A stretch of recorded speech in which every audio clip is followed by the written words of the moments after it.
3 C1 advanced words. Here goes. Abate, to become less active, less intense, or less in amount. As I began my speech, my feelings of nervousness quickly abated.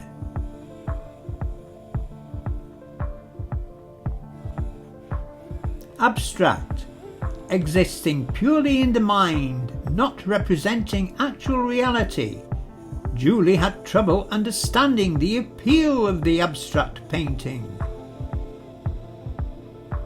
Abysmal, extremely bad. He was worried about what his parents would say, as his test results were abysmal.